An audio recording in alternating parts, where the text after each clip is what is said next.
आदरणीय सभापति जी और ये कांग्रेस पार्टी, उनको तो संविधान शब्द भी उनके मुंह में शोभा नहीं देता है। इसलिए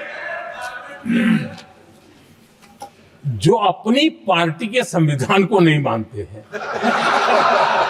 जिन्होंने अपनी पार्टी के संविधान को कभी स्वीकार नहीं किया है, क्योंकि संविधान को स्वीकार करने के लिए एक लोकतांत्रिक स्पिरिट लगता है, जो जिनकी रगों में नहीं है। सत्तावाद और परिवारवाद भरा पड़ा है। अब आप देखिए जो कैसी शुरुआती कितनी गड़बड़ हुई है। मैं कांग्रेस की बात कर रहा हूं। 12 कांग्रेस की प्रदेश की कमेटियों ने, 12 प्रदेश कमेटियों ने सरदार पटेल के नाम पर सहमति दी थी। नेहरू जी के साथ एक भी कमेटी नहीं थी, नॉट अ सिंगल। संविधान के तहत सरदार साहब ही देश के प्रधानमंत्री बनते हैं, लेकिन लोकतंत्र में श्रद्धा नहीं, खुद के संविधान पर विश्वास नहीं, खुद के ही संविधान को स्वीकारना नहीं, और सरदार साहब देश के प्रधानमंत्री नहीं बन सके और ये बैठ गए।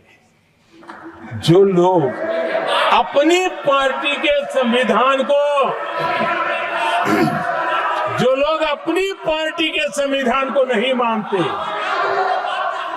वो कैसे देश के संविधान को स्वीकार कर सकते हैं? आदरणीय सभापति जी, एक गलत और विषय, ये तरीका ठीक नहीं। आपके नेता ने बोला, आपने बोला दोबारा बात मत करो। जिसकी भी मैं चर्चा करना चाहता हूं, और वो ज्वलंत विषय समान नागरिक संहिता, यूनिफॉर्म सिविल कोड। ये विषय भी संविधान सभा के ध्यान बाहर नहीं था।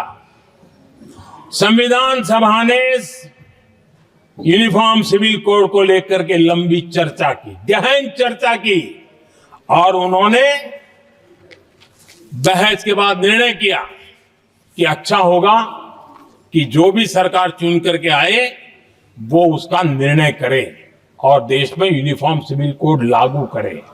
ये संविधान सभा का आदेश था। और बाबा साहब आंबेडकर ने कहा था, जो लोग संविधान को समझते नहीं है, देश को समझते नहीं है, सत्ता भूख सेवा कुछ पड़ा नहीं है, उनको पता नहीं है बाबा साहब ने क्या कहा था। बाबा साहब ने कहा था, धार्मिक आधार पर बने, ये मैं बाबा साहब की बात कर रहा हूं, इतना वीडियो कट करके घुमाना मत।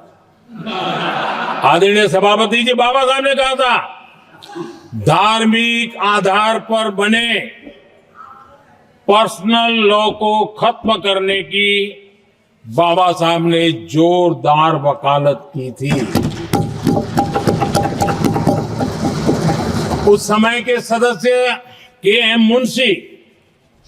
मुंशी जी ने कहा था, समान नागरिक संहिता को राष्ट्र की एकता और आधुनिकता के लिए अनिवार्य बताया था। कमा मुंशी जी ने। सुप्रीम कोर्ट ने भी कई बार कहा है कि देश में यूनिफॉर्म सिविल कोड जल्द से जल्द लाना चाहिए। सरकारों को आदेश दिए हैं सुप्रीम कोर्ट ने,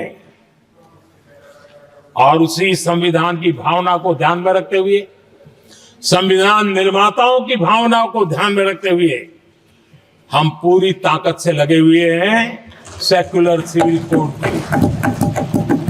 और आज कांग्रेस के लोग संविधान निर्माताओं की भावना का भी, सुप्रीम कोर्ट की भावना का भी अनादर कर रहे हैं, क्योंकि उनकी राजनीति को सूट नहीं करता है। उनके लिए संविधान वो पवित्र ग्रंथ नहीं है, उनके लिए एक हथियार है राजनीति का।